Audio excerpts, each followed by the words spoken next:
Bismillahirrahmanirrahim. Mathematics class 4th KP textbook board unit number 3 fractions munga shuru kadu exercise number 2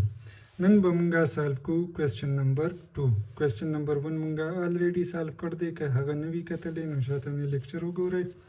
pade lecture ke ba munga question number 2 solve ko question number 2 ke mungtawi subtract the smaller fractions from the greater fraction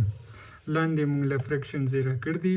مونږ ته وی چې کوم smaller fraction دی هغه minus کوي subtract کوي د greater fraction نه صحیح ده غټ fraction نه به مونږ وړوکی fraction minus کوو نو راځئ چې شروع کوو question number 2 a part دی مونږ سره 2/3 3/3 دا fraction زیره کړ دی مونږ له نو مونږ به څه وکړو چې greater نه به smaller minus کوو په addition subtraction کې مونږ څنګه چل کو چې کله مونږ سره لاندې denominator same وي نو هغه مونږ یو پیرو لیکو او لا پاسه denominator پکې بیا minus کو دا به مونږ سره شي 3 minus 2 1 divided by 3 دا مونږ سره د انسر راغی بی پارت ته 1/11 یو fraction دی او بل دی 7/11 نو greater نه به مونږ څه چل کو smaller به minus کو denominator same دی نو هغه به مونږ یو پیرو لیکو لاندې او 7 minus 1 به solve کو مونږ سره به راشي 7 minus 1 6 divided by 11 دا مونږ سره د دې انسر راغی سی پارت ته سی پارت کې مونږ ته وی چې یو دی مونږ سره 11 12 او بل دی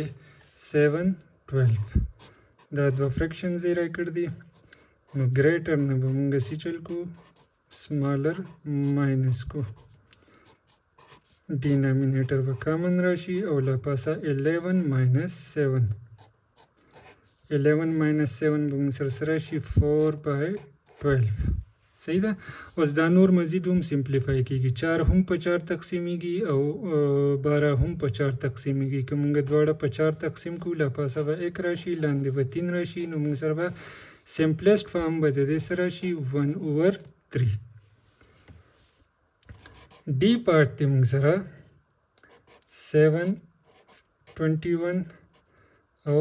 15 21 دا دوه fraction زیره کړ دي نو greater نه به موږ څه چلو کو چې smaller به minus کو denominator same دی دا به موږ common واخلو 15 minus 7 به موږ سره denominator کې راشي اوس 15 minus 7 چې موږ وکړو نو موږ سره راشي 8 divided by 21 دا به د دې انسر راشي دغه شان ای پارت به سالف کو او ای پارت کې موږ سره دوه fractions دي 2/5 او 4/5 صحیح ده نو greater موږ سره دا دی دینه به موږ smaller minus کو موږ سره به سره شي اولنی سټپ کې به 5 موږ سره لاندې denominator کې ولیکو موږ او لا پاسه 4 minus 2 دا به موږ سره شي 2/5 f part ته 8/10 او 4/10 اوکې نو دا greater fraction دی دا به موږ ولیکو دی نو به دا smaller fraction minus کو دواړه denominator same دی نو موږ به څه چلو کو دا به لاندې common واخلو او 8 minus 4 به د پاسه ولیکو 8 minus 4 به موږ سره راشي 4 او لاندې به راشي 10 اوس 4 او 10 دواړه په 2 باندې کې ډیوایډ کیږي نو که موږ د له simplest form کې لیکو موږ به څه چل کو چې دواړه به په 2 باندې کې divide کو نو 2 2 is 4 او 2 5 is 10 موږ سره به سره شي 2/5 دا اف پارت انسر راغی اف پسې موږ سره بل دی جی پارت کې موږ له یو 2/13 را کړ دی او بل 1/13 دی دا به موږ ماینس کو 2/13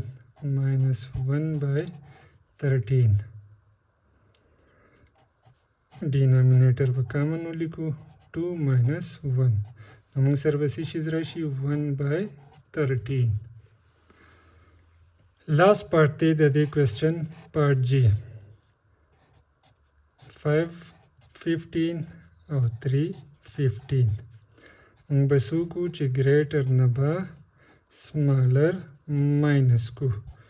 نو ډینامینیټر دواړو کې سیم دی هغه به موږ یو پیره لاندې ولیکو او له پاسه به 5 minus 3 راشي 5 minus 3 څه شي دی 2